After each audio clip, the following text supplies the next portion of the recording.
Thank you. Thank you. Here. This is just so I can remember. Listen, thank you for the Alumni Association, Matt, and Mahesh, thank you so much. College of Business, Dean Jarley, Nick Costin, thank you.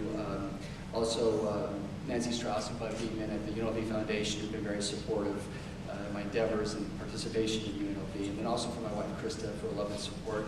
She's kind of our household CEO of marketing and special events.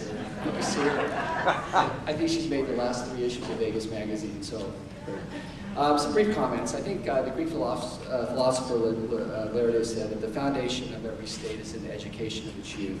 And really, to kind of talk briefly about why Krista and I support the university. I think it's really important to understand that education is truly linked to our economy and also job creation. And I think a lot of people in this room get that. About a decade ago, Governor Gwynn understood the need for diversification of our economy and the importance of appropriately funding education. He believed at the time that our economy was inherently too reliant on gaming and tourism for its tax revenue, which basically funds much of our education here in the state of Nevada. I was fortunate enough at the time to work with Don Snyder on a multi-industry working group, and our job was really to look at the governor's tax proposals and basically advise back his task force that he had delegated to really reviewing this very important economic and social issue at the time. During this process, I really came to understand the importance of education and the importance of providing a stable environment so that we can fulfill our commitment to adequately grow jobs, grow our economy, and fund education. Really, and this in turn provides us competitive advantage for new business opportunities and really job creation. Although it was a great goal and there were significant tax increases at the time, unfortunately the governor's goal and visions weren't fully realized. So we fast forward 10 years later, we're really in the same position as we were and have been for quite some time. We are continually struggling with lack of diversification in our economy, with jobs and attracting new business, and that has the impact of not adequately funding education, and we're continuing to be relying on a single industry for our funding. So these are really valuable lessons to be learned. The history that we have had, the history of current events, we're still learning today. And really, I am confident, and Krista and I support the university because we're confident that, with the lessons that we've learned, that we'll be motivated, and our generation, that others will follow, will take substantive action and meaningful action to really work on diversifying our economy and understanding that education is really key to economic growth and jobs in our community. And again, I want to acknowledge all the other alumnus of the year that are here, because I believe everyone in this room has that same commitment. And Krista and I will do our part and participate in our leadership and our vision to make sure that that good things happen and there's a bright future for our economy and UNLV. Thank you.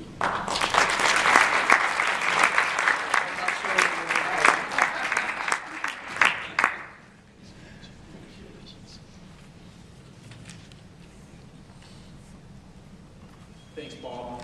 Thanks, Rick. That's a great example of an alumnus of the year. To present the next award, please welcome Dean William Spear from the College of Education.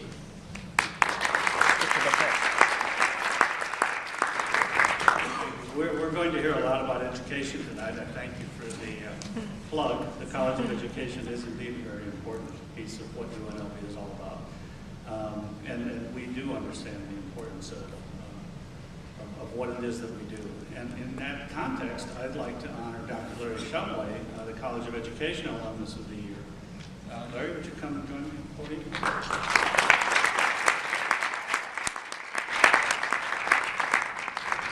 Larry is the State Superintendent of Public Instruction in Utah, and previously he served as the state's Deputy Superintendent of Schools, Director of Education Quality, and Coordinator for Carson Smith's Special Needs Scholarship Program. He's the former Superintendent of Thule School District and Director of Alternative Schools and Programs for Davis District, both in Utah. He was a Vice Principal at Pine View High School in St. George, Utah, and Principal at North Sevier High School in Salina, Utah.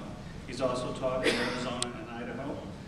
We share responsibilities as West Ed board members. I'm proud to say that. And he is received his doctoral degree from Educational Administration at UNLV. Congratulations, Dr. Shumway. Would you like to say a few words?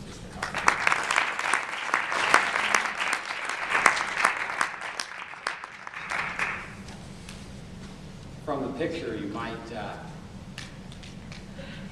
see that I've recently lost a pound or two.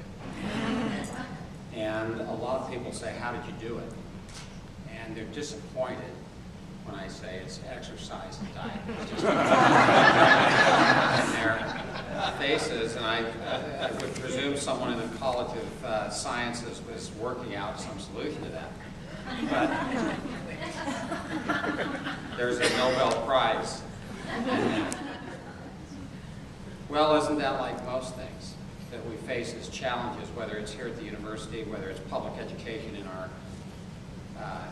school districts, our great cities, our states, where unfortunately there is not some clever slimming device, some pill, some silver bullet that will take us to the place we want to be in public education. What it will require is a commitment from all of us. When I say public education, I suppose I would include the great public universities of our nation, like UNLV. It will take a concerted commitment from all of us and a significant level of effort. It won't be something where we can say, well, let's do the easy, let's give these solutions out that are so easy to say. So easy to say. I'm sure we've all heard this in legislators across the country. Oh, our higher education system would be just fine if they would cut out that waste. If they would just shape up the bureaucracy, if they would just move into the 21st century. They're just asking us to throw money at problems. They're a black hole. Are all these the things you hear in your capital? They're the things I hear in my capital. And our great challenge is those sorts of comments continue to be someone's search for a pill, a slimming device. What we need to concentrate on is ensuring that we have a deep moral commitment across this country to education of young people. That builds our democracy and builds our economy and builds our future. As I think Neil Postman said, these are things, I'm paraphrasing, that we send to a generation we'll never see. So I certainly, I would be remiss if I didn't recognize my wife, Mary, that's here. And I think he's on his way to retirement, Dr. Gerald Copps, who is my program advisor here. Thank you all very much for the opportunity to be here.